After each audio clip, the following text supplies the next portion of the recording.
तो शाम की प्रैक्टिस का टाइम था तो मैं वहीं पे रोने लगा।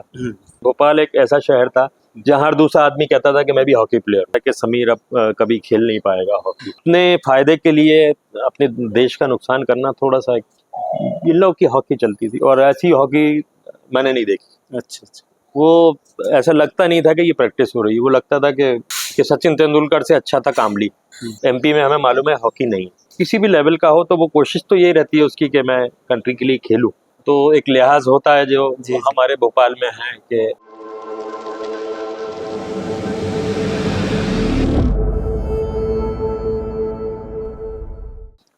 नमस्कार, स्पोर्ट्स मिरर 1 के आज के एपिसोड में आप सभी का बहुत बहुत स्वागत है। जैसा कि हर शहर के बारे में, हर प्रदेश के बारे में बहुत सी बातें जुड़ी रहती हैं, उस शहर की, उस प्रदेश की खासियत को जो लोगों तक पहुंचाती हैं, वैसे ही एक शहर है मध्य प्रदेश की राजधानी भोपाल। और ये वो शहर है जिसे झीलों का शहर कहा जाता है। 10 से ज़्यादा वाटर बॉडीज़ हैं यहाँ पर और वाटर स्पोर्ट्स की एक्टिविटीज़ बहुत ज़्यादा यहाँ प्रचलित हैं, चल रही हैं और बड़े बड़े नाम इस शहर से उस खेल में निकल रहे हैं। लेकिन एक ऐसे खेल को इस शहर ने स्वीकारा जिसे आज 100 से ज़्यादा साल हो चुके हैं और इस 100 से ज़्यादा साल के सफ़र में इस शहर ने 8 ओलंपिक खिलाड़ी दिए हैं उस खेल के साथ, जिस खेल को हम बहुत ज़्यादा एडमायर करते हैं और इस शहर के लोग जिसे बहुत ज़्यादा एडमायर करते हैं। वो खेल है हॉकी। 1936 का बर्लिन ओलंपिक, जहां से 2 ओलंपियन इस शहर से गए जिन्होंने गोल्ड मेडल दिलाया, एहसन मोहम्मद खान और अहमद शेर खान साहब। वहां से ये सिलसिला शुरू हुआ। फिर 1948 का ओलंपिक आया लंदन, जहां पर लतीफ़ुर रहमान और अख्तर हुसैन ने भोपाल का गौरव बढ़ाया ओलंपिक खेलों में स्वर्ण पदक जीतकर। फिर एक नया दौर आया 1968 का, जहां पर इनामुर रहमान भारतीय हॉकी टीम के मेंबर बने। ओलंपिक खेलों में Mexico Olympic bronze medal Bharat ने अर्जित किया। फिर 1972 और 1976 में एहसन मोहम्मद अहमद शेर खान साहब के बेटे असलम शेर खान साहब ने भारतीय हॉकी टीम की नुमाइंदगी की ओलंपिक खेलों में। 1984 का लॉस एंजल्स ओलंपिक, जहां पर भारत ने 5वां स्थान हासिल किया, वहां पर ओलंपिक खेलों में शिरकत की इस शहर के सैयद जलालुद्दीन रिजवी ने। और फिर समय आया 2000 का सिडनी ओलंपिक। भारत 7वें स्थान पर रहा, लेकिन कुल जो 8 ओलंपियन निकले उसमें से 8वां ओलंपियन इसी शहर से निकला, वो है मोहम्मद समीर दाद। आज के एपिसोड में हम जानेंगे स्टोरीज मोहम्मद समीर दाद की कि कैसे एक हॉकी लेगेसी को वो आगे बढ़ा रहे हैं, उनका परिवार आगे बढ़ा रहा है। और उनके पिता खुदा दाद जो स्वयं हॉकी के नेशनल प्लेयर थे, उसके बाद जो सिलसिला शुरू हुआ अब समीर दाद के बेटे कोनिन दाद पर आकर वो रुका हुआ है या चल रहा है जिसे कहेंगे, क्योंकि वे भी अभी इंडियन जूनियर टीम के मेंबर हैं और अभी इंडिया कैंप में भी हैं। तो आज की स्टोरी रहेगी इस एपिसोड में मोहम्मद समीर दाद साहब के साथ। समीर भाई, बहुत बहुत स्वागत है आपका स्पोर्ट्स मिरर 1 में। बहुत शुक्रिया। समीर भाई, शुरुआत इस प्रोग्राम की करेंगे क्योंकि हम जानते हैं कि आपका जो परिवार है, दोस्तों का परिवार, जिसके साथ आप बहुत ज़्यादा समय बिताते हैं, मेरे ख्याल में वीकली आप 10-15 दिन में ज़रूर वो आपके पुराने संगी साथी आपके साथ होते हैं जो काफ़ी आपके साथ खेले भी हैं और कुछ लोग ऐसे भी हैं जो हॉकी नहीं भी खेले हैं, लेकिन जो आपकी फैमिली है वो जो दोस्तों की, उसके बारे में थोड़ा सा बताएं कि दोस्ती आपकी नज़र में क्या है।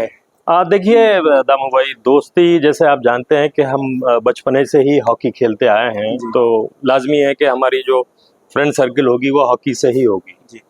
तो काफ़ी दोस्त हैं जो हम रोज़ मिलते हैं, एवरीडे हम लोग एक जगह बैठते हैं, बात करते हैं, हॉकी के बारे में बात करते हैं या कुछ दूसरी बात करते हैं। कभी कभी क्रिकेट के बारे में बात होती है, जैसे अभी टेस्ट मैच जो चल रहा है इंग्लैंड का, उसके बारे में बात होती है। तो हम रोज़ मिलना एक ज़रूरी है दोस्ती में, और आपका दिल हल्का होता है ताकि जो जो दुनिया की दौड़ भाग है या जो स्ट्रेस है चीज़ों की, वो थोड़ी सी रिलीज़ होती हैं अगर आप दोस्तों के साथ बैठो तो दोस्ती में जो मुख्य बातें हैं, एक दूसरे की टांग खींचना, और अब चूंकि ऐसे समय में आ गए सब लोग, मेरे ख्याल में 50 के आसपास आने वाले हैं, तो वो जो समय था 14-15 साल का और अब 50 साल की उम्र, लगभग 30-35 साल आप सभी ने साथ में गुजार लिया है, परिवार बड़ा हो गया है, लेकिन दोस्ती का जो रिश्ता है वो किस तरह से आप दिनों दिन उसे मजबूत पाते हैं? देखिए, दोस्ती मैं समझता हूँ कि दोस्ती जो आपकी एक खूनी रिश्ता होता है उससे ज़्यादा होता है, क्योंकि दोस्त आप खुद चुनते हैं। तो जब आप दोस्त बनाते हो तो लाजमी है कि बहुत ही क्लोज होता है, आप दिल की सारी बातें उनसे करते हो। जैसे टांग खींचना आपने कहा कि वो आज भी चलता है, वो चाहे वो 15 साल के थे या 50 साल के, हो सकता है आगे 60-65 साल के हों, तो वो चीज़ें तो चलती रहती हैं कि टांग खींचना, मजाक करना किसी भी चीज़ को लेके, किसी भी आपकी चीज़ को लेके याद करके उसको मजाक बनाना, तो वो एक बहुत ही अच्छा लाइटर वे में बहुत अच्छी चीज़ होती है दोस्ती में।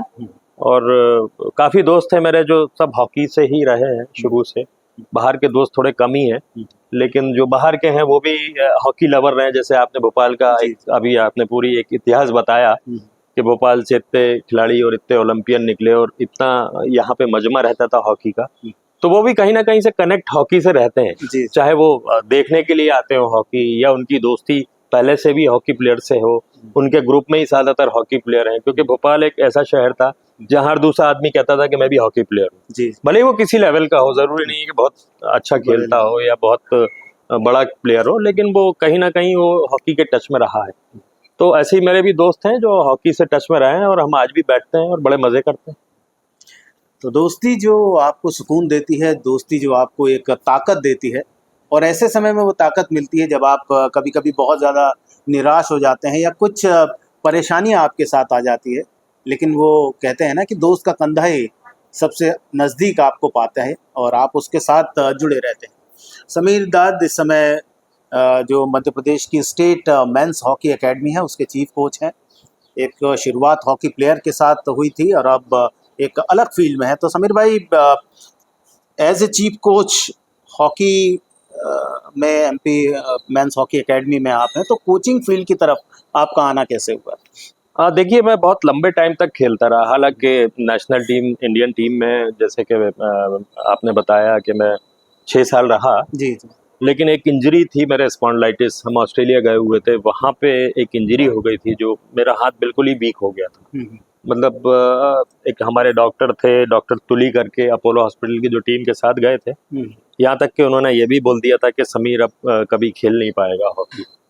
तो यही जुगराज और गगन अजीत, ये सारे लड़के उस टाइम पे मेरे साथ थे, तो इन्होंने बड़ा मुझे हौसला दिया, मोटिवेट किया कि नहीं पाजी ऐसा कुछ नहीं होता, आप तो जाओ अभी रिकवर करो फिर आना। तो वो इंजरी होने के बाद फिर मुझे 2005 में भी कैंप में बुलाया। गिल साहब ने मुझे खुद ही फ़ोन किया और उन्होंने कहा कि आप फिट हो गए, तो मैंने कहा हाँ सर फिट तो हो गया, लेकिन वो कहीं ना कहीं अंदर से लग नहीं रहा था कि फिटनेस, क्योंकि स्पॉन्डिलाइटिस ये पूरा आपका पीछे का जो पूरी पीठ और हाथ में पूरा दर्द जो रहता है।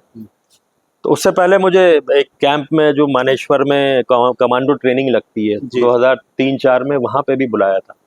तो वहाँ पे भी वो कमांडो की पूरी ट्रेनिंग कराते हैं, रस्सी वस्सी चढ़ाना ये वो, तो वो मैं कर नहीं पाया, हिम्मत नहीं हुई कि ऐसा नहीं दर्द फिर से उबर जाए।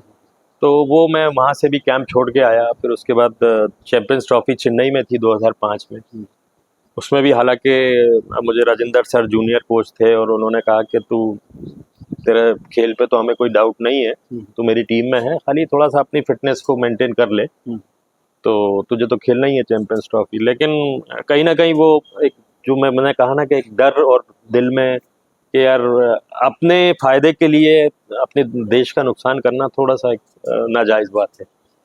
तो मैंने जाके खुद से उनको बोला कि नहीं सर, मेरा मुश्किल हो रहा है। हालांकि लग रहा था कि खेल लूंगा, लेकिन एक डर दिल में था कि ऐसा नहीं हो कि टूर्नामेंट के दौरान तो फिर वो टीम का नुकसान हो जाए। तो वो जाके मैंने उनसे बोला, तो उन्होंने बोला ठीक है तू 3-4 दिन टाइम ले, देख तुझे कैसा लग रहा है, अभी हो सकता है तुझे लग रहा हो बाद में।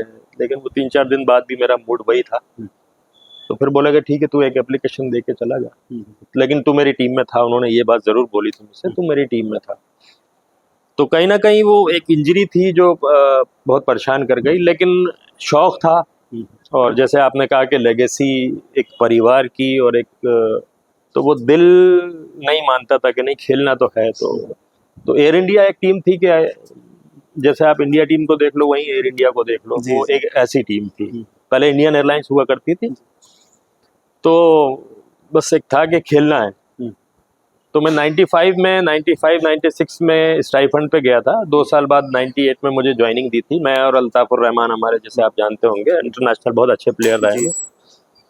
तो वो वहाँ से हमारी जर्नी शुरू हुई। तो फिर मैं लॉकडाउन तक खेलता रहा। तो एक बहुत लंबा मेरा डोमेस्टिक का जो एक्सपीरियंस रहा, हालांकि इंटरनेशनल में सिर्फ 6 साल खेला मैं, उसमें ऊपर वाले के करम से सारे टूर्नामेंट खेल भी गया जी। और इंजरी के कारण मुझे बाहर किया गया, मेरे परफॉर्मेंस पे कोई किसी को डाउट नहीं था।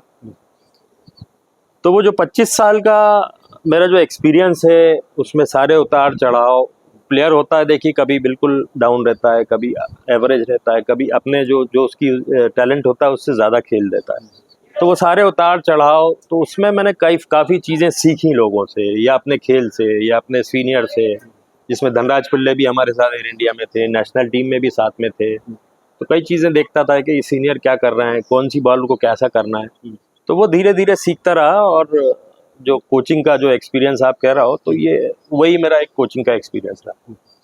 इसके पहले भी आप एमपी स्टेट हॉकी एकेडमी के पहले भी आप जूनियर इंडिया टीम के साथ रहे कुछ समय, तो शुरुआत मेरे ख्याल में वहीं से हुई कि फेडरेशन ने आपको एक जिम्मेदारी सौंपी कि आप आइए जूनियर टीम के साथ रहें, तो वो कितना टाइम वहाँ पर रहे और फिर वहाँ से थोड़ा सा स्टेप बैक कैसे हुआ? देखिए, सबसे पहले मुझे ऑफर आई थी वुमेन्स जूनियर के लिए जी। तो दिल्ली में मैं 2 कैंप किया, एक भोपाल में एक दिल्ली में, 2 कैंप जूनियर के साथ किया, गर्ल्स के साथ। तो वहाँ मेरा परफॉर्मेंस या रिपोर्ट जो भी कह लीजिए आप, वो अच्छी गई थी जी। जो मेरे चीफ कोच थे उन्होंने अच्छी रिपोर्ट भेजी थी, मेरा काम अच्छा था या जो भी था। उसके बाद एक बार नरेंद्र बत्रा जो हुए करते थे अपने IHF हॉकी इंडिया के जो प्रेसिडेंट थे, तो उनका एक दिन फ़ोन आया कि आपका काम अच्छा है, आपकी रिपोर्ट अच्छी आई है, तो आप जूनियर में ज्वाइन करिए, जूनियर मेंस। तो वहाँ पे हरिंदर भाई थे और हरिंदर भाई से हमारा पुराना एयर इंडिया से साथ में भी थे, ओलंपिक में भी असिस्टेंट कोच थे वो हमारे। तो हालांकि मैंने नहीं चाह रहा था, क्योंकि मेरी लालच ये थी कि मैं भोपाल में ही रहूँ, लड़कियों के कैंप भोपाल लगते हैं तो भोपाल में ही रहूँगा, तो घर भी आता जाता रहूँगा। तो उन्होंने कहा नहीं आप जाओ, आपका काम अच्छा है। तो पहला कैंप मेरा शिलारू में था, जूनियर मेंस के साथ, हिमाचल प्रदेश। तो वहाँ गया मैं, हरिंदर सर के साथ मैंने एज ए असिस्टेंट काम किया और 6 महीने काम करने के बाद मैंने फिर वो छोड़ दिया, क्योंकि टाइम बहुत देना हो रहा था और वैसे ही मैं इतना लंबा हॉकी खेला था, तो फैमिली को भी थोड़ा टाइम देना था और थोड़ी और जिम्मेदारियां भी होती हैं घर की, तो वहाँ टाइम बहुत ज़्यादा लग रहा था, तो इस वजह से मैंने फिर, और फादर भी उस ज़माने में बीमार थे, तो उनकी भी देखना था तबीयत को, सब कुछ, बहुत सी चीज़ें थी जिस वजह से मैंने उसको फिर छोड़ दिया। आपके पिता खुदादाद साहब, भाई मोहम्मद यूसुफ, भतीजे अफ़ान यूसुफ, इमरान, आपके भाई फिरोज़, परवेज़ भाई और जो फुटबॉल खेलते थे फारूक भाई, ऐसी एक लंबी फहरिस्त है आपके परिवार की जिन्होंने स्पोर्ट्स में मतलब काफ़ी नाम दिया है, भोपाल को नेशनल इंटरनेशनल लेवल तक सब खेले हैं। तो आप उस एक लेगेसी को आगे बढ़ाने वाले प्लेयर हैं, तो आपका कैसे आना हुआ? कि शौक था या जो आप घर में देखा करते थे कि बड़े भाई भी हॉकी स्टिक लेकर जा रहे हैं और बाकी जो और भी जो भतीजे हैं वो भी जा रहे हैं खेलने, तो कैसे खेल की तरफ आना हुआ समीर दाद का? देखिए दामू भाई, जैसे अभी मैं बार बार वही बोल रहा हूँ कि जो हमारी हिस्ट्री है भोपाल की जी, हॉकी की, तो हर ग्राउंड पे हॉकी हुआ करती थी जी, और हम रहते थे वहीं रेलवे स्टेशन के पास ही, जहाँ अभी भी रहते हैं जी। तो फादर भी हमारे बहुत बड़े प्लेयर थे, हम लोग सब खेल गए, भले ही चाहे इंटरनेशनल हो गए, ओलंपिक हो गए, लेकिन जो लोगों का कहना है कि वो वाली बात किसी में भी नहीं आई पूरे परिवार में। तो वो बहुत बड़े प्लेयर थे, नो डाउट। अगर किसी से बात करें तो वो अरे मतलब तारीफ ही करता है हमेशा कि वो ऐसे प्लेयर हमने बहुत कम देखे।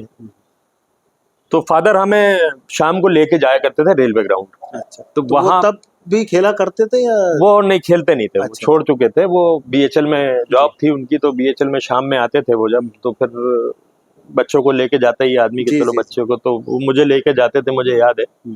मास्टर अब्दुल रज़ाक थे, अल्लाह बख्शे उनको, वो बहुत शौकीन थे, साइकिल से आते थे। तो मैं छोटा था तो वो मुझे नई लेदर की बॉल देते थे। अच्छा, तो वो नई एकदम बॉल देते थे, रेड कलर वाली नहीं वाइट होती, वाइट वाली जी। तो वो देते थे और मैं हॉकी लेके जाता था, तो मैं अपना साइड में वहीं खेलता रहता था। वो फादर भी देखते थे, तो वहाँ पे क्या था, बहुत सारे ये मोहम्मद यूसुफ, जलालुद्दीन, सलीम अब्बासी, जितने भी बड़े प्लेयर थे अपने, समद, इन लोग की हॉकी चलती थी और ऐसी हॉकी मैंने नहीं देखी। अच्छा, वो ऐसा लगता नहीं था कि ये प्रैक्टिस हो रही है, वो लगता था कि मारकाट हो रही है। मारकाट मतलब कि टफ गेम, हाँ, टफ गेम मतलब कि हारना नहीं है। हारना नहीं है। और रेलवे ग्राउंड जैसी ग्राउंड, धूल मिट्टी जी। मुरम वाली ग्राउंड, उस पे खेलते थे, हम्म, तो वो मैं देखता था। फिर कभी कभी क्या होता था कि छोटे ग्राउंड में कम प्लेयर आए तो छोटे ग्राउंड में, तो मैं भी मुझे गोल पे खड़ा करने लगे वो धीरे धीरे। तो वो, और फिर लेगेसी थी हमारी, जी। हमारे फादर खेले, मोहम्मद यूसुफ जैसे भाई हमारे बड़े पापा के लड़के, फिर ये लोग खेले, परवेज भाई थे, फिरोज भाई, शमशेर भाई, एक भाई हमारे फुटबॉल में चले गए थे क्योंकि रेलवे ग्राउंड पे फुटबॉल भी होती थी जी, अच्छी, तो वो फुटबॉल में चले गए थे।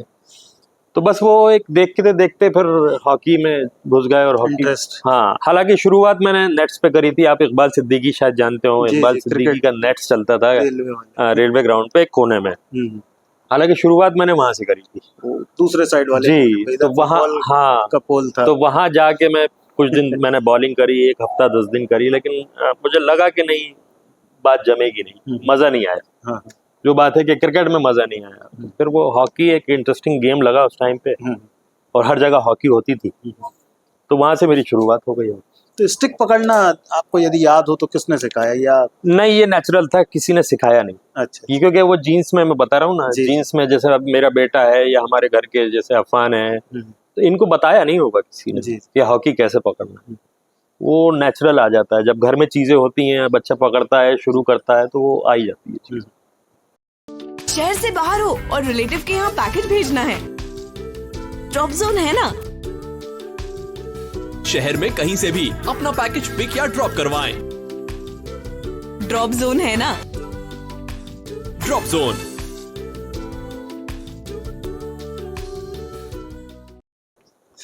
और वहाँ से निकलने के बाद बीएचएल का एक एनसीसी ग्राउंड हुआ करता है, जहाँ पर बीएचएल स्पोर्ट्स क्लब था पहले। उसके बाद उस ग्राउंड पर भी मेरे ख्याल में वहाँ तो तब ठीक ठाक घास हुआ करती थी। वो घास का भोपाल के एक अच्छे ग्राउंड में गिना जाता था, क्योंकि आमतौर पर जो ग्राउंड थे वहाँ पर उतना ग्रासी ग्राउंड जी। नहीं हुआ करते थे। चाहे आप लाल परेड ग्राउंड ले लें या और भी कोई ग्राउंड ले लें, तो वो सब चट ग्राउंड हुआ करते थे। तो एनसीसी ग्राउंड का अनुभव कैसा रहा? क्योंकि जहाँ से आप आ रहे हैं, जहाँ रह रहे हैं, वहाँ से मेरे ख्याल में वो 5-6 किलोमीटर दूर था। साइकिल ही एकमात्र साधन हुआ करता था कि 3-4 दोस्त आएंगे साइकिल से अपने यहाँ ग्राउंड पर। तो एनसीसी ग्राउंड का थोड़ा सा जिक्र करें आपकी, कैसे वहाँ से निकलकर, क्योंकि तब तक 10, 11, 12 साल की उम्र थी और पेरेंट्स भी नहीं चाहते थे कि इतनी दूर साइकिल से जाए बच्चा, तो वहाँ कैसे आए फिर आप? उस उम्र में मुझे लगता है कि बहुत एंजॉय किया वो चीज। अच्छा। हालांकि स्ट्रगल थी, हाँ। लेकिन एंजॉय बहुत किया। हाँ। हम 3 लोग थे, मैं, जैसे लाली मैंने बताया, फरजानुर रहमान, इनामुर रहमान साहब का भतीजा, जी तो वो, और एक हमारे अभी है नहीं इस दुनिया में, जी। इकबाल थे एक, वो अच्छा। बीच में अभी उनका वो हो गया, तो वो, उनके पास साइकिल थी। अच्छा। ना साइकिल उसके लाली के पास थी, ना मेरे पास थी। हाँ। तो उससे बोलते थे कि यार साइकिल ले आओ, तो थोड़ा थोड़ा सब चलाएंगे, वो तीनों बैठ के जाएंगे। तो ऐसे जाते थे। कभी कभी ट्रैक्टर ट्रॉली में लटक गए पीछे दौड़ते दौड़ते, तो कहीं तक आ गए, फिर वहां से लिफ्ट मांग ली तो कहीं तक आ गए। तो ऐसे जाते थे हम पिपलानी काफी हद तक। हाँ। तो वो एंजॉय किया बहुत, खेले। बहुत से लड़के थे हमारे, गोविंदपुरा जो था वहाँ के बहुत लड़के थे। अभी कई लोग मिलते हैं, कईयों का मालूम नहीं कहाँ है। मुन्ना लाल कटारे, मुन्ना भाई, ये सब सीनियर थे हमारे। मुन्ना लाल कटारे, विपिन कोहली, ये सब सीनियर थे हमारे। हम लोग जूनियर थे। तो उसमें एक शेरू था, इफ्तिखार था, अमिया था, एक अश्विन था, ये सब कहीं अब कहीं मिलते हैं। बाबू था जो आजकल टाइम्स ऑफ इंडिया में है। तो बहुत बहुत बहुत लड़के थे जो साथ में तो खेले। उस ग्राउंड के बारे में कैसे तो पता लगा? क्योंकि जहां आप रहा करते हैं और जहां पर मेरे ख्याल में 99% जो हॉकी का गढ़ रहा है, या प्लेयर्स हैं, सब ओल्ड सिटी से ही आए हैं उस टाइम पे। देखिए, फादर बीएचएल में थे। अच्छा। तो कहीं ना कहीं से, और यूसुफ भाई खुद भी बीएचएल में थे जी। तो वो कहीं ना कहीं से कैंप ये आता था कि वो समर कैंप लग रहा है। अच्छा अच्छा। तो समर कैंप मतलब स्कूल की छुट्टी और खेलने जाना है जी। तो वो समर कैंप का एक वो रहता था कि समर कैंप कहाँ लगना है, वहां जाएंगे। तो मालूम चला कि पिपलानी पे भी लग रहा है समर कैंप, तो वो पिपलानी जाना शुरू कर दिया। क्योंकि हॉकी तो खेलनी है कहीं ना कहीं, क्योंकि बच्चों का खेलना थोड़ा सा वो होता था। बड़े जब खेलते थे वहाँ बच्चों को चांस मिलता नहीं, जी। क्योंकि वो बहुत टफ हॉकी होती थी। वो आप गोल पे खड़े वो नहीं देखेंगे बच्चा, वो मारते थे हिट। अच्छा अच्छा। कई बार ऐसा हुआ मेरे साथ कि मैं खड़ा हूँ लेकिन उन्होंने नहीं रोकना। तो वो एक टफनेस थी उस टाइम। तो वो इसीलिए उस टाइम पे प्लेयर बहुत बड़े बड़े बहुत अच्छे निकले। तो पिपलानी एनसीसी ग्राउंड आए, समीर दाद अपने घर जो ओल्ड सिटी में है, रेलवे स्टेशन नंबर 1 के सामने इनका जो घर है, वहाँ से बीएचएल के पिपलानी एरिया में बीएचएल स्पोर्ट्स क्लब का एक हॉकी, फुटबॉल और बाकी गेम्स हुआ करते थे, वहाँ आए। उसके बाद समीर आप फिर बीएचएल स्पोर्ट्स क्लब जब बन गया 1983-84 और वहाँ पर भी हॉकी का ग्राउंड बना। पहले तो बीएचएल जो स्पोर्ट्स क्लब के बीच में एथलेटिक्स ग्राउंड के बीच में हॉकी के लिए जगह थी, फिर बाद में साइड में वो बना था। तो वहाँ से फिर स्विच होकर यहाँ आना, क्योंकि तब तक मुझे लगता है कि आपके साथ असद बेग, असद थे और मेराज और ऐसे जो बहुत सारे आपके साथी थे, वो सब बीएचएल स्पोर्ट्स क्लब आने लगे थे। ये लोग जहांगीराबाद में रहा करते थे। हाँ, बहुत से ऐसे प्लेयर थे कि जहांगीराबाद से भी और बुधवारे से भी, सभी जगह से प्लेयर फिर वो वहाँ पे कोशिश करते थे, क्योंकि वहाँ पे ये था कि जिसके फादर बीएचएल में हैं उन्हीं को अलाउ किया जाता था, क्योंकि वो मेंटेनेंस ग्राउंड की और सिक्योरिटी पर्पस जो भी कह लीजिए उस जमाने में, तो जिसके फादर बीएचएल में थे उनको अलाउ करते थे।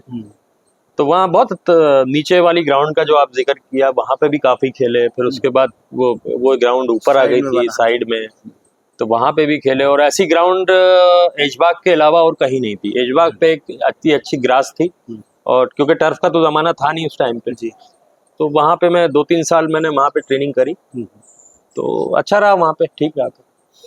जहाँ आपने ट्रेनिंग करी 2-3 साल, मेरे ख्याल में तब तक आपको लगने लगा था कि अब पूरा इंजॉय, जुनून जो है, आपका जो शौक है वो इस खेल में ही पूरा होगा। मोहम्मद अतीक खान एक कोच हुआ करते थे और मेरे ख्याल में भोपाल के वे हॉकी के पहले एनआईएस कोच थे। तो उनका आपके साथ जुड़ाव, उनके साथ जो 2-3 साल आपने ट्रेनिंग की, मेरे ख्याल में बीएचएल में उसी ग्राउंड पर सर भी कोचिंग किया करते थे, और ये जो सिकंदरिया ग्राउंड है यहाँ पर भी घर के पास ही वे कोचिंग करते थे। और जो नया नया एनआईएस बन के आता है, कोचिंग करके आता है, डिप्लोमा लेके आता है, तो उसके अंदर एक जोश जुनून रहता है। तो सर के साथ का कोई ऐसा इंसिडेंस जो आपको याद हो? नहीं, उन्होंने नए भोपाल, मतलब एक जो नए हॉकी के जो प्लेयर्स हैं उनको बहुत अच्छी तरह से ग्रो किया, बेसिक्स उन्होंने बहुत स्ट्रॉन्ग किए थे।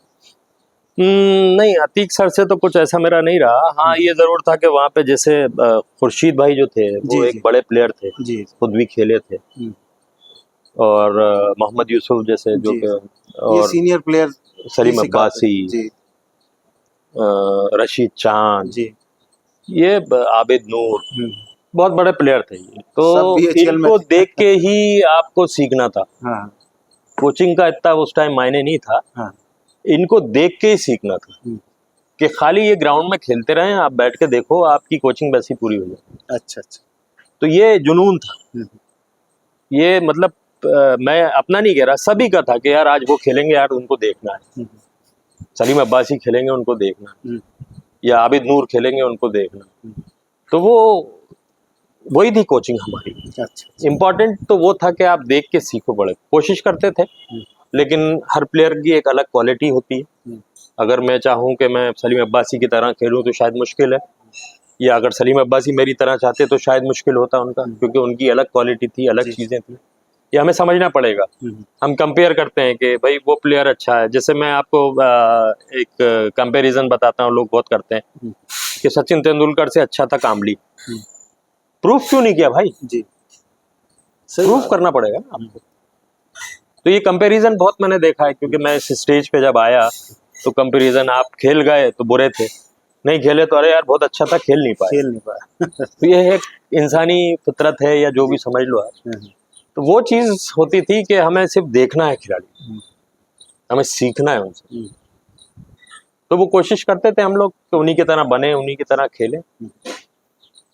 तो क्या कुछ ऐसा सीखने को मिलता था बाहर बैठ के? क्योंकि पहले वो लोग खेला करते थे मेरे ख्याल में, या आप जल्दी जाएं तो आप पहले खेल लें, उनका टाइम हुआ तो वो एक सीनियर को रिस्पेक्ट देना है, और वो आप अपने आप ही बाहर हो जाते हैं, क्योंकि वो कुछ बोले उसके पहले समझदारी यही है कि बाहर हो जाए। तो क्या कुछ ऐसा सीखने को मिला इस दौर में इन सभी प्लेयर से? जैसे देखिए, प्लेयर दामू भाई मैं बताऊं, प्लेयर सब मेरे ख्याल से 19-20 होता है। कुछ क्वालिटीज होती जी, जो आपको बड़ा बना देते हैं हाँ, वो आपके साथ जुड़ जाती कि ये इसकी क्वालिटी है, जी, ये कोई नहीं कर सकता जो ये कर सकता है। जैसे यूसुफ भाई का जो वो चलते चलते फ्लिक है। मैं वही कह रहा हूँ, सलीम बात समझ अब्बासी की गए। डबल डॉज थी, जी। मेरे फादर की, जी, असलम शेर खान आज भी कहीं अगर वो अपनी स्पीच देते हैं तो खुदादार डबल डॉज जरूर बोलते हैं। अच्छा अच्छा अच्छा। कभी आपसे बात हो तो आप जी। पूछना, वो खुदादार डबल डॉज के नाम से हमारे फादर जो मशहूर थे, वही सलीम अब्बासी का था, वही आबिद नूर का था कि कूल और जो काम करना है कर दिया। तो हर चीज में, अब जैसा मेरा है रॉन्ग फुट का था मामला, जी, तो वो था एक चीज बनाई थी मेहनत करके कि भाई Quality कुछ तो develop अलग दिखना चाहिए। जी, जी। खेलते तो सभी हैं, कुछ तो अलग दिखे आप में, हम्म, तो ऐसा होता। तो वही चीज उनकी देखते थे कि यार क्या चीज इनकी अलग है जो अपन कर सकते हैं, कोशिश कर सकते हैं। आना नहीं आना वो बात की बात हो बात जाती की बात, मेहनत करते है। रहो। हाँ, अब जलाल भाई हैं, जलाल भाई बहुत स्ट्रांग प्लेयर थे। जी, आप कई बार उनके मैचेस वैचेस जैसे दिख जाते हैं तो बहुत स्ट्रांग थे, बहुत ताकतवर। और उस टाइम राइट आउट और लेफ्ट आउट को थोड़ा ताकत चाहिए होती थी कि हाँ, क्रॉसेस मारना है आपको, थोड़ा सा कंधा मार के और जाके निकल के और क्रॉसेस मारना है। तो हर आदमी की क्वालिटी होती है अलग अलग। वो कंपैरिजन जो होता है ना, जी, वो कहीं ना कहीं बुरा होता कहीं ना कहीं। है, नहीं होना होता। जी बिल्कुल, और कंपैरिजन नहीं होना चाहिए, लेकिन इंसानी फितरत है, वो कंपैरिजन करता है। और उस कंपैरिजन के माध्यम से लेकिन वो ये भूल जाते हैं कि दौर दौर की बात होती है। आपने 20 साल पहले कुछ खेला है, आज यदि आप कंपैरिजन करेंगे तो वो अलग है। और समीर कह रहे हैं कि कंपैरिजन से लोगों को दूर ही रहना चाहिए, और एग्जाम्पल भी उन्होंने दिया कि आपको प्रूव करना पड़ेगा कि आप क्या हैं। समीर दाद वहाँ से निकले, BHL स्पोर्ट्स क्लब के बाद एक स्पोर्ट्स अथॉरिटी ऑफ इंडिया ने अपना साई ट्रेनिंग सेंटर शुरू किया, जिस जगह पर हम बैठे हैं यहाँ पर।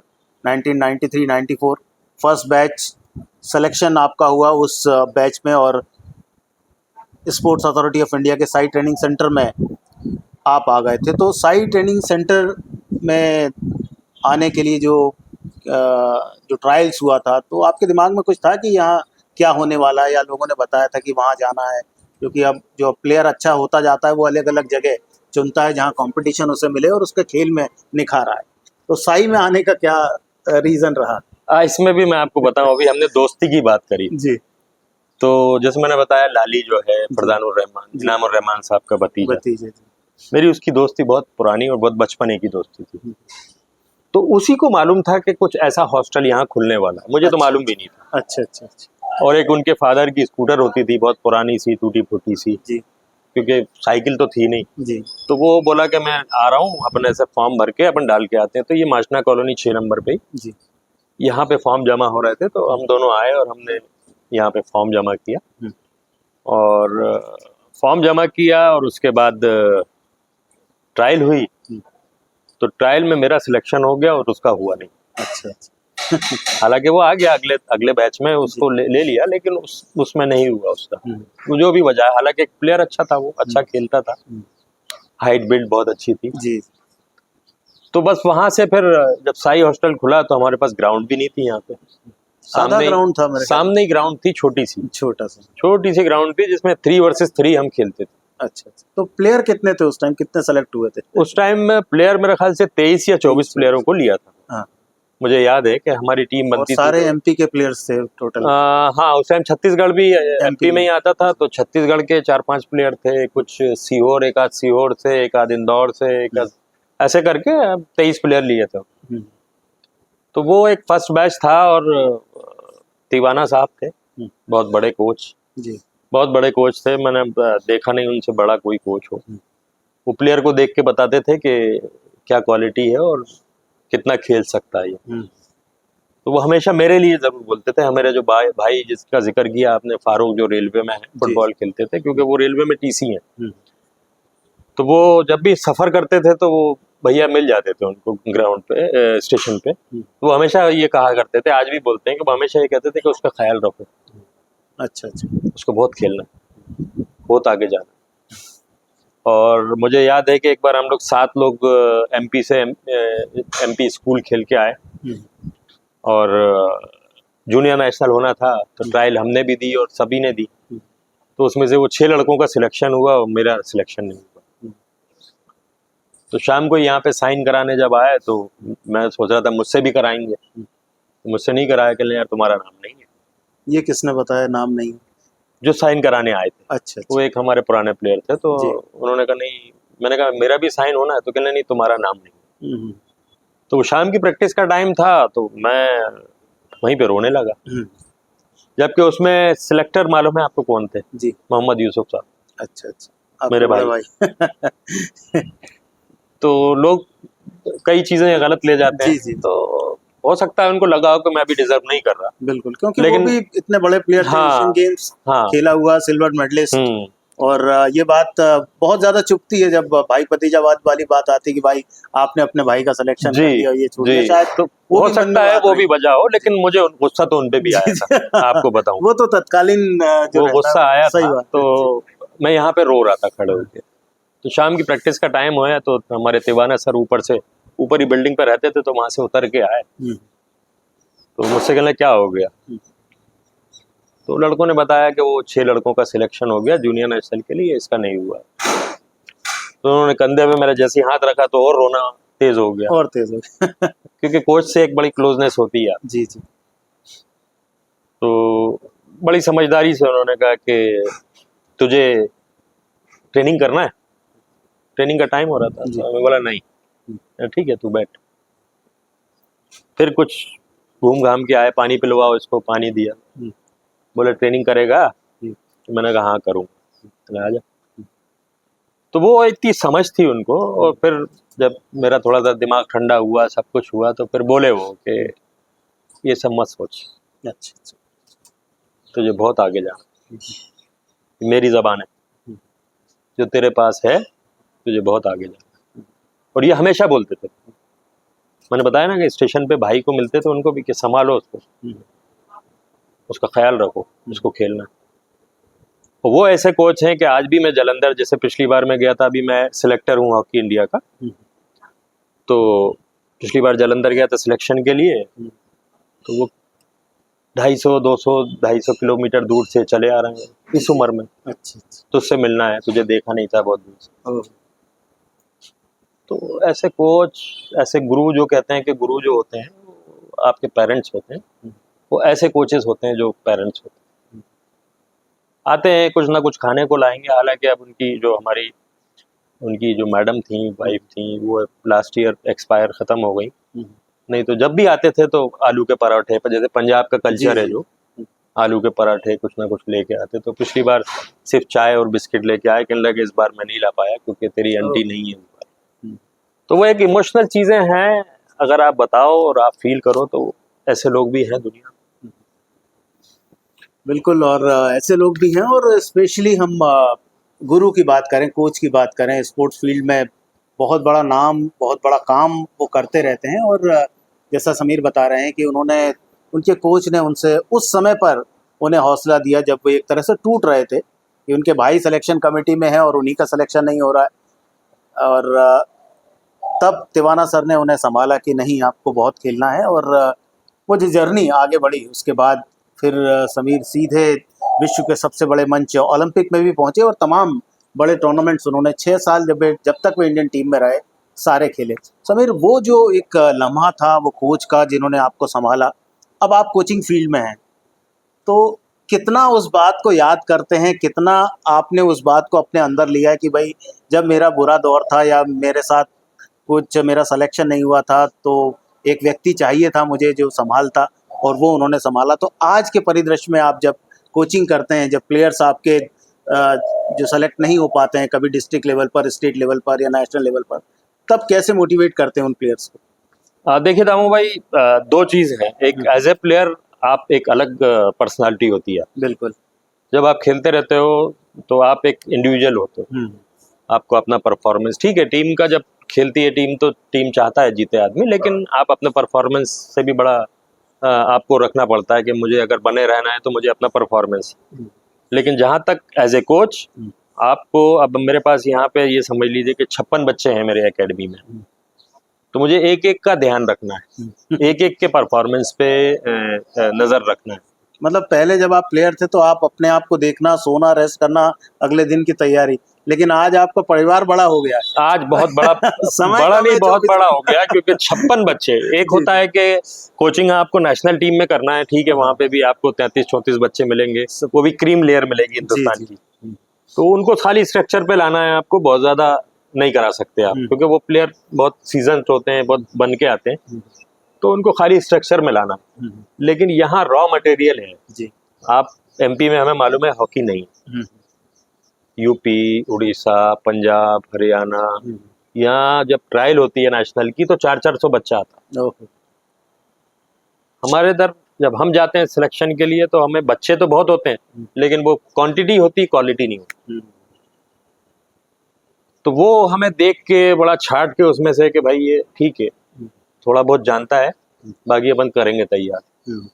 तो वो जो कोचिंग होती है वो बड़ी टफ है, लोगों को आसान लगता है एकेडमी में कोच बन गए, बहुत आसान है, तो उसलिए आपको बहुत ज्यादा टाइम देना पड़ता है और एक एक बच्चे पे नजर रखना, एक एक बच्चे का परफॉर्मेंस।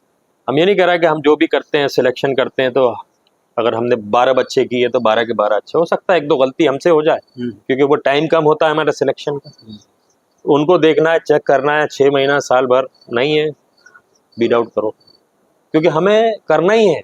वीड आउट हम नहीं करेंगे तो दूसरा बच्चा हमको क्यों लेंगे, जो बाहर कैसे नहीं लेंगे, जो बच्चा बाहर अच्छा है तो हम कोई खराब बच्चा, खराब तो नहीं, हाँ ये कई बच्चों में मैच टेम्परामेंट नहीं होता, ट्रेनिंग पूरी करना है, जब मैच आया तो हवा निकल गई, तो मैच टेम्परामेंट बहुत जरूरी है। और दो अलग अलग चीजें मैंने बताई आपको, कोचिंग एक डिफरेंट, बहुत डिफरेंस। और जैसे आपने कहा कि जब हमारे कोच ने हमें किया तो हम कोशिश वही करते हैं कि बच्चे को बड़ी पोलाइट तरीके से उसको समझाएं कि तू है क्वालिटी, ठीक है, आगे मौका मिलेगा, कई चीजें होती हैं तो आगे मौका मिलेगा, उसको समझाना पड़ता है। और समीर साई ट्रेनिंग सेंटर के बाद निकले, फिर इंडियन एयरलाइंस जैसी मजबूत टीम में पहुंचे, स्टाइफंड पे पहले आप रहे, उसके बाद जैसा आपने बताया अल्ताफुर रहमान के साथ आपने ज्वाइन किया, लेकिन उसके पहले जूनियर इंटरनेशनल आपका फर्स्ट मतलब इंटरनेशनल जो अपीयरेंस था, इंडिया टीम का अपीयरेंस था, वो था, तो वो बताएं कि फर्स्ट इंटरनेशनल कौन सा आपने खेला और उस समय पर जो एक जब आप आगे बढ़ते जाते हैं जो एक टारगेट आता है सबसे पहले जूनियर लेवल पर जूनियर इंडिया टीम में पहुंचना, तो वो पल कैसा रहा था? देखिए मैं 95 में जूनियर नेशनल खेला था, तो उसमें अंडर 18 का अच्छा एक कैंप लगा था जालंधर में, तो उसमें भी मैं ठीक था उस टाइम पे। हमारे बलदेव सर एक द्रोणाचार्य और वो कोच थे, तो वो बहुत पसंद भी करते थे मुझे। हालांकि मैं उस टीम में ऑस्ट्रेलिया जानी थी और उस टीम में मेरा स्टैंड बाई लगा था, पहला स्टैंड बाई मैं ही था, क्योंकि बहुत ही छोटा था उस टाइम पे। फिर उसके बाद 97 में कैंप में गया मैं, उसी नेशनल के बाद मुझे कैंप में कॉल किया, तो ठीक परफॉर्मेंस रहा, तो मुझे एक यहाँ एमसीसी टूर्नामेंट होता है मुरुगप्पा चेन्नई, तो उसमें खेलनी थी हमारी जूनियर जो टीम थी, उसमें खेलनी थी। तो मैं आपको बताता हूँ कि जब वो इंडिया का कलर पीछे लिखा था, आसान तो लगता है जी, लेकिन जब वो पहला मैच हम खेलने गए एमसीसी में, और जबकि डोमेस्टिक ही टूर्नामेंट था जी, पर वो इंडियन, लेकिन वो कलर इंडिया और ये था कि जूनियर इंडियन टीम है, तो वो इतना भारी था कि मैं पहले मैच में आपको बताऊं कि बॉल ही नहीं रुक रही थी। अच्छा, जो कि बिल्कुल बेसिक चीजें हैं कि बॉल रोकना, तो वो इतने साल से खेलते आ रहे हैं, इतने साल से खेलते आ रहे हैं, मुझसे बॉल नहीं रुक रही। तो शाम को मैं होटल में बैठा था, डिनर का टाइम हो रहा था, तो बलजीत सिंह सैनी हमारे कप्तान थे जी, तो वो आगा कहने लगा, अरे मियाँ जी खाले खाना, वो पंजाबी जो स्टाइल होती है, खाले होता है, कहने होता है, ये जो पीछे 5 नंबर होते हैं ये बहुत भारी होते हैं, पहले सबके साथ होता है, खाले। हालांकि मैंने उस टाइम खाना नहीं खाया, लेकिन उसी के अगले मैच हमारी इंडियन एयरलाइंस से ही मैच था। अच्छा, तो उसमें बढ़िया परफॉर्मेंस रहा और आशीष बलाल को काट के अच्छे से गोल भी मारा। तो बाद में वो भी गाली वाली दे रहा, साले हमें ही करेगा, हमारे साथ ही खेलेगा। बहुत प्रेशर होता है और बहुत खुशी और प्राउड होता है। तो फिर एक चीज़ और बताऊं मैं आपको कि जब मुझे ब्लेजर मिला पहला, हम नेहरू स्टेडियम में थे, यूरोप टूर पे जाना था, तो दिलीप तिर्की मेरे साथ में थे, हमेशा से साथ में ही रहे, रूममेट भी काफ़ी रहे, तो हम दोनों साथ में ही गए वो ब्लेजर लेने। तो जब ब्लेजर लेने गया तो वो जो चक्र है और जो इंडिया लिखा हुआ है तो वो आंसू रुके नहीं, अच्छा अच्छा। आंसू रुके नहीं। तो मैं रोने लगा तो वो टिर्की भाई बोले, फिर वो भी बोले अरे कहले वो होता है, ये खुशी की बात है, होता है, कांग्रेचुलेशन ये वो। तो एक अलग फीलिंग होती है भाई, उसको बताना आप ऐसे नहीं बता सकते। जब आप इंडिया का कलर लेते हो एक अलग फीलिंग। तो घर में जब ये बात पता लगी, जब आप जूनियर इंडिया टीम सेलेक्ट हो गए, तो उस टाइम पर तो मेरे ख्याल में ट्रंक कॉल बुक किए जाते थे कॉल करने के लिए। तो घर में जब बताया और तिवाना सर को जब पता लगा कि अब आप इंडिया की जूनियर टीम में आ गए, जो रास्ता आप चलते जा रहे थे वो एक लेवल जो मार्क था वहां तक पहुंचे, तो वो किस तरह से बयां किया गया, किस तरह से खुशियां आई? क्योंकि काफ़ी टाइम कैंप में रहे, फिर टूर्नामेंट खेलने लगे, घर आना उस समय मेरे ख्याल में बहुत दिनों बाद के घर, बहुत दिन बाद, पहले भी 2.5-3 महीने के कैंप लगते थे। और तिवाना सर ने तो हमेशा बस मोटिवेट किया, वो खुशी जाहिर इतनी नहीं करते थे, मुझे मालूम था। खुश तो होता है आदमी, अगर मेरा बच्चा कल को एकेडमी का कोई खेलेगा तो मुझे भी खुशी होगी जी। लेकिन वो मोटिवेट जरूर करते थे, हर वक्त मोटिवेट करना उनको। मैं आता था कभी कैंप से तो मुझे अलग से ट्रेनिंग कराना, तेरी ये चीज कमजोर है, इसको सही कर ले, तू इस पे काम कर ले। मतलब फिर वो मेरे कोच हो जाते थे। अच्छा। फिर वो एक सारे बच्चों को भूल जाते थे, वो सिर्फ मेरे कोच में, अगर हफ्ते 10 दिन यहाँ आया हूँ तो वो सिर्फ मेरे कोच रह जाते। और बाकी फैमिली में तो सब खुश होते ही हैं भाई, बड़े भाई थे सारे, छोटा मैं ही हूँ। मम्मी ने हमेशा मुझे मोटिवेट किया, मम्मी ने ही मुझे ज्यादा, फादर नहीं चाहते थे मैं हॉकी खेलूं, मैं आपको बताऊं, लेकिन मम्मी ने बहुत मोटिवेट किया हर चीज में, नहीं खेलो तुम, खेलो खेलो। तो जाहिर है कि जब आप कंट्री की टीम में आते हो तो खुशी का एक, कई लोग वो नाच गा के दिखा देते हैं कई लोग शांति से रहते हैं। तो घर का माहौल कैसा था जब समीर लौट कर आए junior India team, world cup खेलने के बाद जब लौटे? वो अभी वो वाली चर्चा तो हम बाद में करेंगे, ब्लेजर वाली। तो इसके बाद जब वापस आए घर में कि फादर थे जो टीम में, इंडिया टीम नहीं खेल पाए, फिर जो आपके भाई थे फिरोज खेले, या उनके बाद फारूक फुटबॉल खेलने लगे, अब आपका नंबर आया, जो उम्मीदें एक एक करके भाइयों से या पेरेंट्स जो खुद खेले थे वो नहीं का वो काम कर पाए, और सबसे छोटे बेटे ने वो काम कर दिया। जब घर आए तो फादर के साथ, मदर के साथ, और जो भाई बहन आपके हैं, पूरा परिवार है, देखिए एक बड़ा परिवार है, तो कैसे देखा गया उस टाइम समीर दाद को, जो सबसे छोटा बच्चा है और सबसे बड़ा काम कर गया है? नहीं देखिए, वो तो एक लक भी बोल सकते हैं, आपकी टाइमिंग बोल सकते हैं कि हो सकता है कि टाइमिंग एक अच्छी रहती है आपकी टीम में एंटर होने की, जी जी, कि वो प्लेस खाली हो रही, क्योंकि पहले पोजीशन का गेम था। जी जी। आपको बताऊं कि कोई लेफ्ट आउट था, कोई राइट आउट था। आप लेफ्ट इन खेला करते? मैं लेफ्ट इन लेफ्ट आउट दोनों खेल लेता था, मेरे साथ एडवांटेज ये था, और राइट इन भी खेलता था। अच्छा अच्छा। मेरे साथ एडवांटेज ये गया कि मैं राइट इन, जूनियर वर्ल्ड कप में ज्यादातर राइट इन खेला, और वैसे लेफ्ट इन भी खेलता था, लेफ्ट आउट भी खेलता था, तो 3 पोजीशन खेल लेता था। तो वो एक एंट्री की होती है कि टाइमिंग अच्छी हो गई एंट्री की, और सब आपको करीब टूर्नामेंट मिले, और आपका परफॉर्मेंस भी अच्छा जाता चला गया। हाँ, जाता चला गया, तो आप, तो वो चीज थी। और घर की खुशी की बात तो देखिए, जाहिर है कि खुशी तो सब होंगे जी, क्योंकि सब हॉकी से ही थे जी, और जरूरी नहीं कहता सब इंडिया खेल ले जी। हालांकि सब अच्छे अच्छे जॉब में है, कोई एफसीआई में है, कोई एयर इंडिया में था, कोई बीएचएल से खेलते रहे। फिरोज भाई जो थे वो बीएचएल से खेलते रहे, इसलिए उनका कहीं बीएचएल के चक्कर में अपनी एज ही ज्यादा कर बैठे तो बीएचएल का एक लगाव था जी जी, बीएचएल की एक टीम अलग थी, बहुत अच्छी टीम थी, एक लगाव था। ये बड़े सारे बड़े प्लेयर, मोहम्मद यूसुफ, सलीम अब्बासी, जिनके मैं नाम लेता हूँ, ये बीएचएल से खेलते थे, और हिंदुस्तान की बड़ी टीमों में नाम था बीएचएल का। तो वहां करना चाहते थे, नहीं हुआ, वो अलग बात है, वो भी किस्मत की बात है। लेकिन सारे अच्छे प्लेयर थे। एक मोहम्मद परवेज जो थे जी, जिनका मैं जिक्र कर रहा हूँ, वो एक हादसे में उनका हाथ का जो मामला हुआ, नहीं तो वो डिजर्विंग थे इंडिया टीम के। अच्छा अच्छा अच्छा, और बहुत डिजर्विंग थे, बहुत अच्छे, हमारे मतलब हिंदुस्तान में नाम चलता था, जहाँ जहाँ वो खेले लोगों ने बड़ा उनको अप्रिशिएट किया, और उनका टाइम आने वाला था, लेकिन वो एक हादसा ऐसा हो गया, तो उसको भी आप किस्मत कह सकते हो कि भाई नहीं था किस्मत।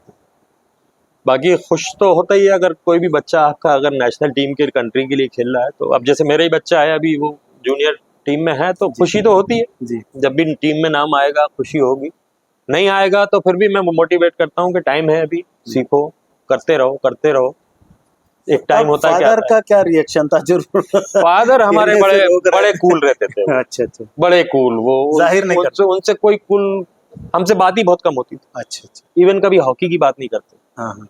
और ये जरूर कहते थे, अरे यार बहुत कमजोर खेलते हो यार। अच्छा अच्छा।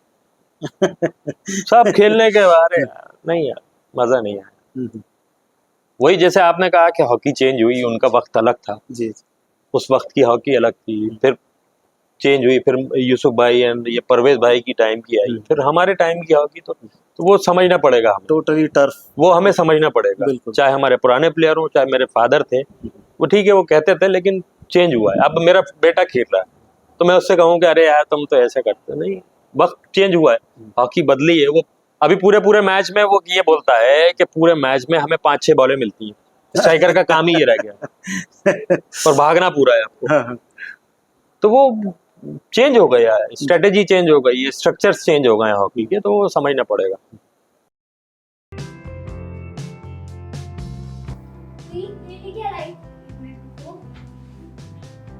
Eyebrow toner powder, eyebrow hair shampoo, eyebrow onion hair जी मेरे लिए भी लेके उसका। eyebrow charcoal face wash, eyebrow The word of Aldi Cosmetics.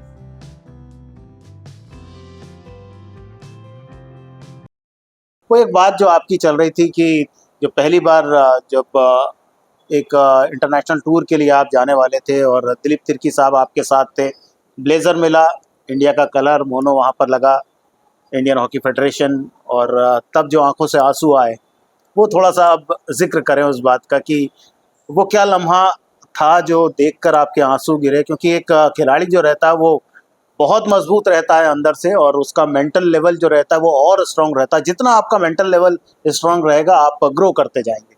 नहीं वो सही है दामू भाई के, हम नेहरू स्टेडियम में थे जी और पहला ब्लेजर मिलने वाला था, जी तो यूरोप टूर जा रही थी हमारी जूनियर की टीम, जी और दिलीप तिर्की और मैं अक्सर हम रूममेट ही रहे हैं हमेशा से, जो आजकल हॉकी इंडिया के प्रेसिडेंट भी जी हैं। तो मैंने बोला उनको कि चलिए अपन लेकर आते हैं, तो कहने चलो। हम गए वहाँ पे, तो गए तो बड़े एंजॉय करते हुए, लेकिन जोश में गए थे कि कुछ अब वहां जाके जब वो चीज हाथ में ली कि हम ये देखते थे लोगों को पहने हुए, और जी। कोई भी प्लेयर हो, किसी भी लेवल का हो, तो वो कोशिश तो यही रहती है उसकी कि मैं कंट्री के लिए खेलूं।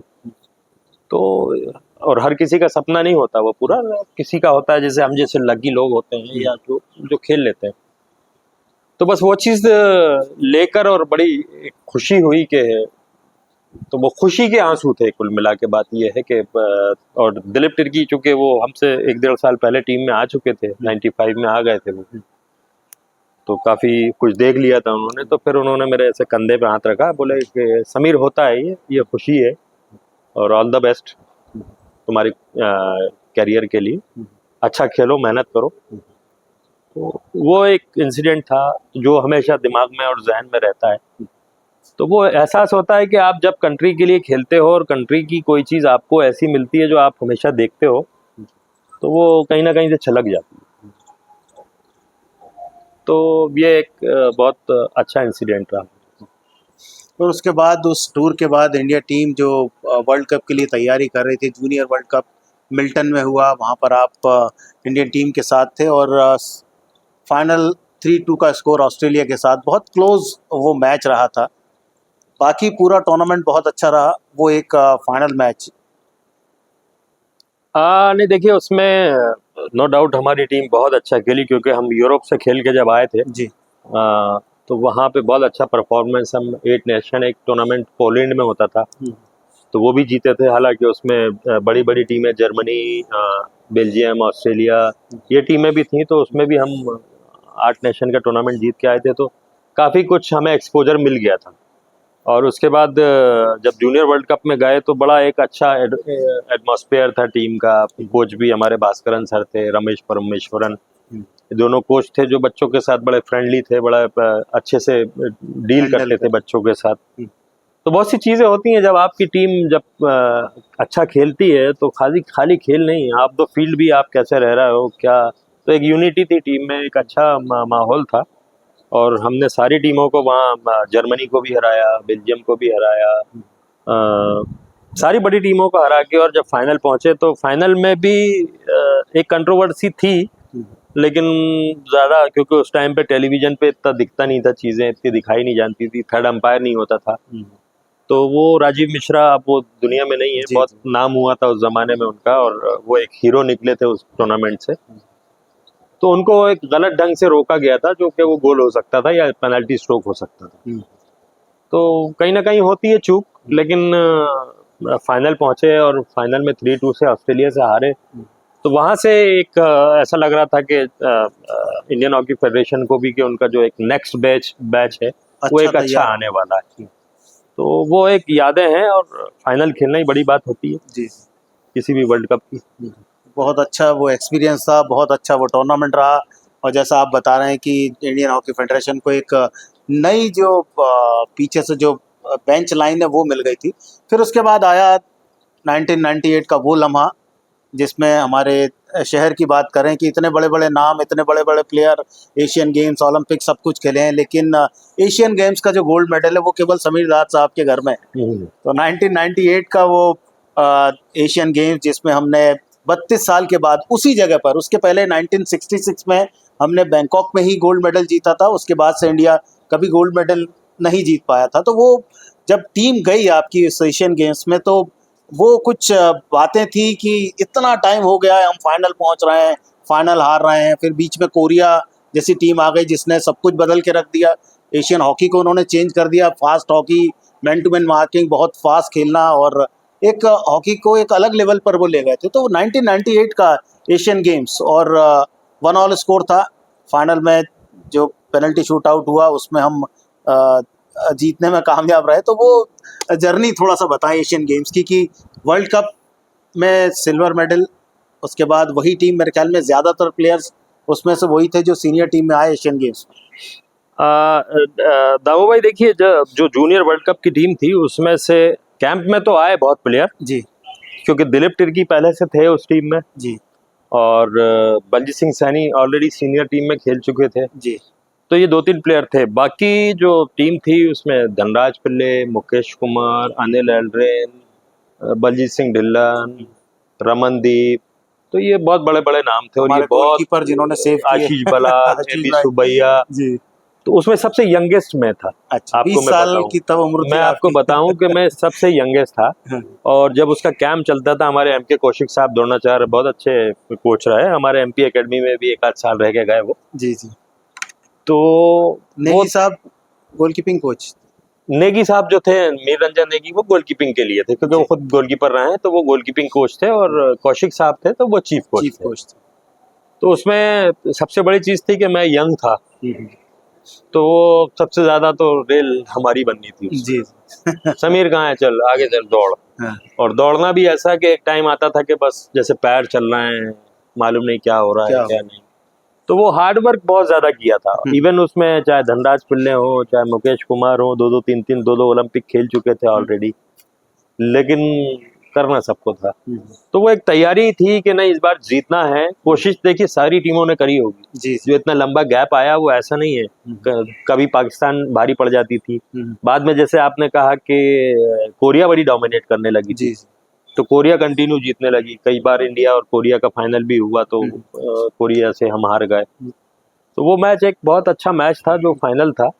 और कोरिया, हमारी टीम भी बड़े फॉर्म में चल रही थी उस टाइम पे, तो कोरिया ने, हालांकि हम ड्रॉ खेले। और आपको मैं ये बता दूं कि जो पेनल्टी स्ट्रोक मारना था वो लास्ट मेरा था। 4 हो चुके थे। अगर वो वाला अगर कुछ मिस होता या कुछ होता तो मेरा लास्ट था। अच्छा। और वो सबसे दुनिया में प्रेशर वाला काम होता है आपको बताऊं। लेकिन वो उस एज में मैं मारता था अच्छा जी। तो मुझे आशीष बलाल साहब ने कहा कि समीर तू चल। मैंने कहा ठीक है, मैंने मना नहीं किया। हो सकता था वो मेरे करियर का आखिरी होता जी, क्योंकि कभी आप ऐसी जगह कोई चीज़ मिस कर जाते हो तो वो पूरा हार का ठीकरा आप पे ही होता है। लेकिन मेरा चांस ही नहीं आया, वो पहले ही हम जीत गए थे। तो वो जीत एक अलग थी और एक अलग खुशी थी कि भाई 32 साल बाद एशियन गेम्स जीतना, वो एक बड़ी चीज़ थी। हालांकि सभी जो भी खेले हैं कोशिश सभी करते हैं, कहीं ना कहीं फाइनल भी पहुंचना बड़ी बात होती है, सिल्वर मेडल। लेकिन वो 32 साल का जो गैप था वो एक बड़ा हो गया था, इस वजह से उसकी ज़्यादा खुशी थी। तो कितनी राहत उस समय आपको मिली और जो टीम को मिली, क्योंकि कौशिक साहब भी इसके पहले ओलंपिक में खेल चुके थे, एशियन गेम्स में खेल चुके थे, लेकिन वो गोल्ड मेडल उनके गले में एज ए प्लेयर नहीं आ पाया, फिर वो एज ए कोच आया उनके गले में। नेगी साहब के साथ काफ़ी कंट्रोवर्सी रही, 82 का एशियन गेम्स हमने देखा, उसके बाद उनके जीवन पर आधारित चक दे इंडिया मूवी भी बनी, और ऐसी बहुत सी चीज़ें उस एशियन गेम्स के साथ जुड़ी थी। तो कुछ ऐसा वाकया आपको याद है कि जीतने का जो सफ़र जब शुरू हुआ उसके बाद ख़त्म हुआ, कोई ऐसा टाइम बैंकॉक के उस दौरे का पूरा? नहीं, वो रात भर फिर हम लोग थोड़ा एंजॉय करते रहे सभी लोग, और मैंने जैसे कहा कि मैं बहुत यंगेस्ट था, तो एक लिहाज होता है जो हमारे भोपाल में है कि बड़ों का लिहाज करते हैं, तो वो एक लिहाज रहता है। तो थोड़ा सा ये जितने सीनियर लोग थे इन्होंने जो भी एंजॉय किया, सब कुछ किया, और साथ में थे हम भी, लेकिन एक अपना दायरे में, एक दायरा होता है उस चीज का। ठीक है, वहां से जब भोपाल लौटे एशियन गेम्स का गोल्ड मेडल लेकर, फिर घर में आए, तो क्या परिदृश्य चेंज हुआ? वो तो इस तरह से एक स्टार, चूंकि आप तब तक बन चुके थे इंडियन हॉकी में, लेकिन जो घर रहता है, कहते हैं घर की मुर्गी दाल बराबर। हाँ और बिल्कुल, इस शहर में इतने बड़े बड़े प्लेयर निकले, और मेरे ख्याल में यहाँ ऐसा है कि आप कितना भी अच्छा खेल लें, सीनियर कभी आपको ये नहीं कहेंगे कि नहीं आप बहुत अच्छा खेले। वो हमेशा एक तरह से आपको अप्रिशिएट भी करते हैं, कहीं आपकी कॉलर ना खड़ी हो जाए, वो चाहते हैं कि आपका करियर और लंबा हो, शायद उसके पीछे उनकी ये मंशा भी रहती है। नहीं, बहुत देखिए बहुत ही भव्य स्वागत हुआ था, और 32 साल बाद गोल्ड मेडल जीत के आए थे। मुझे लगता है कि अभी तक किसी का ऐसा स्वागत, क्योंकि पूरा स्टेशन प्लेटफॉर्म पूरा भरा हुआ था, बाहर लोग थे, और फिर जीप में मुझे खुली लेके, घर तो पास ही था, तो वो पूरा घर तो पास में ही 100 मीटर पे, तो सभी पूरा जो उस एरिया के और हमारे खेल विभाग के लोग भी, और बहुत से लोग थे, और घर पे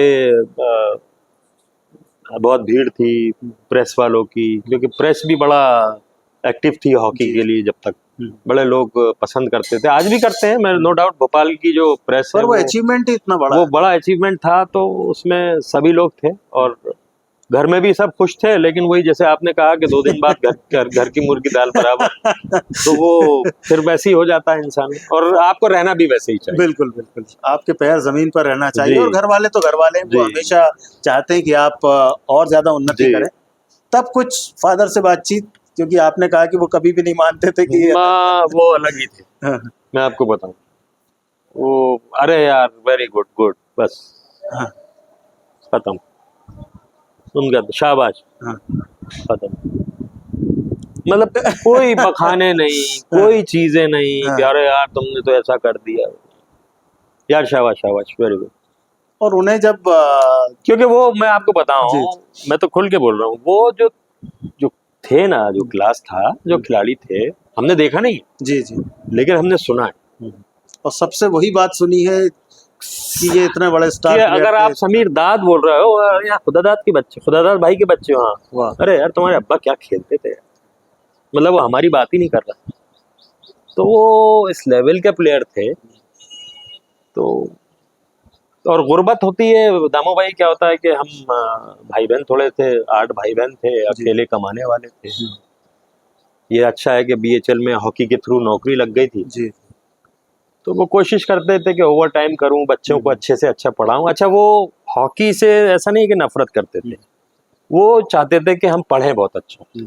उनका एक वो था कि पढ़ें, लेकिन वो घर का माहौल ऐसा होता है कि खेल में जाना ही जाना है। और उस टाइम पे हॉकी खास करके हर जगह हॉकी होती थी, हर जगह जहाँ चले जाओ, इवन गलियों में आज क्रिकेट होता है, उस टाइम हॉकी हुआ करती थी।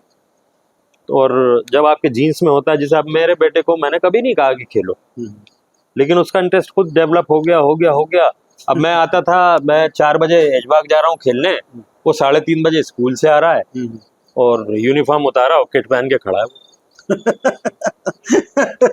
मैं चल रहा हूँ।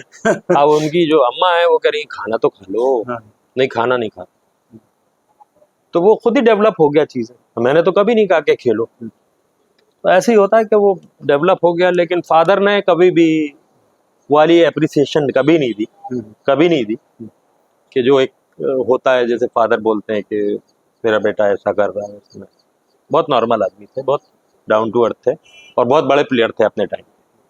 ठीक है, लोग इंडिया भी खेले, सब खेले, लेकिन मुझे लगता है वो उससे भी बड़े प्लेयर थे, हम्म। जैसी उनकी तारीफ सुनी।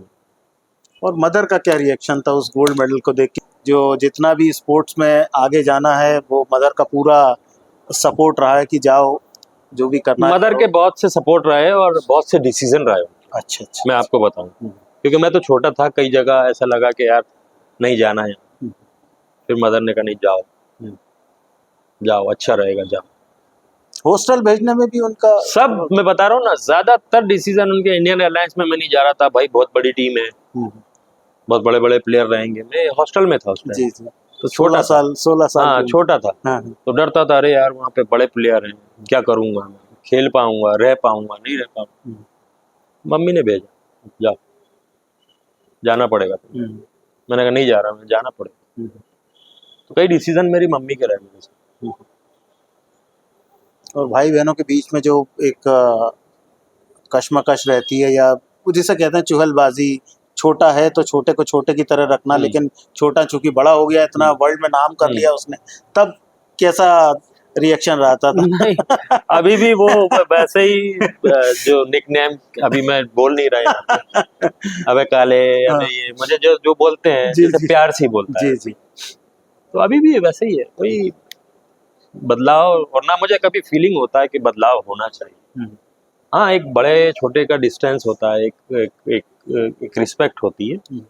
वो आज भी रहती है, आज भी घर में भी वैसे भी कभी मजाक भी करते हैं बैठ के, कोई फालतू बात भी नहीं होती आपस में, हम्म। तो वो आज भी वैसे ही है जो बचपने से चला आ रहा है।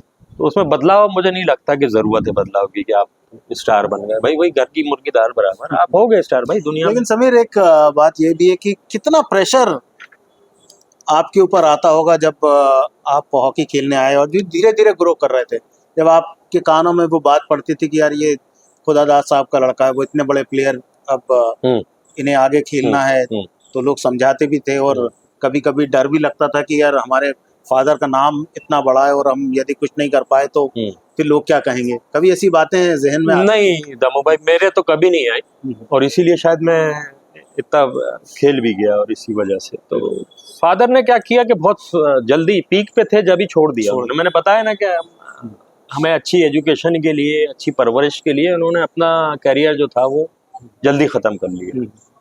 तो वो फादर ने इतना कभी अगर इन्वॉल्व रहते तो शायद थोड़ा सा मुश्किल होती, लेकिन उन्होंने कभी भी बहुत जल्दी छोड़ दिया, और नो डाउट फादर जैसा तो अभी भी नहीं बन पाए, सब कुछ खेलने के बाद भी नहीं बने। बिल्कुल बन तो भी नहीं सकते। हाँ, लेकिन प्रेशर जो रहता था वो मुझे, मैं बताऊं आपको, खेल में मुझे हिंदुस्तान या दुनिया में कहीं भी खिला लो, प्रेशर अगर नहीं रहेगा तो प्रेशर में आपका परफॉर्मेंस भी नहीं निकले।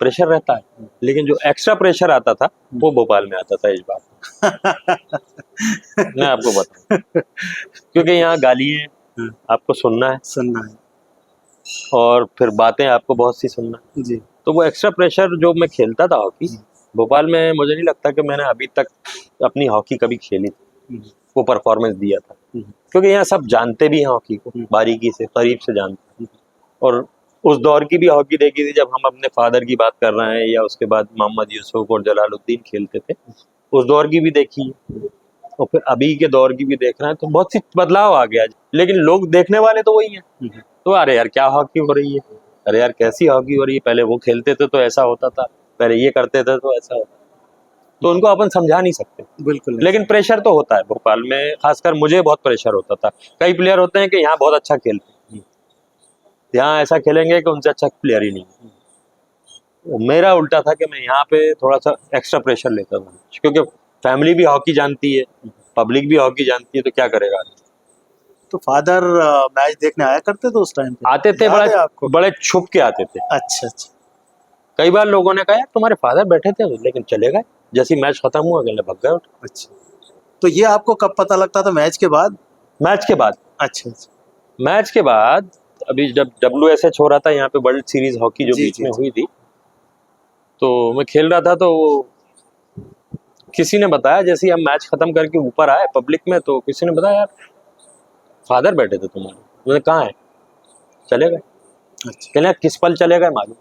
अच्छा। आते थे देखने, अब खुशी तो होती है, लेकिन वही है कि कई जाहिर कर देते हैं, कई नहीं करते, देखने तो आते। मदर का कभी मदर ग्राउंड नहीं, टीवी पे कभी आ गया तो देख लिया, अदरवाइज नहीं, ग्राउंड पे।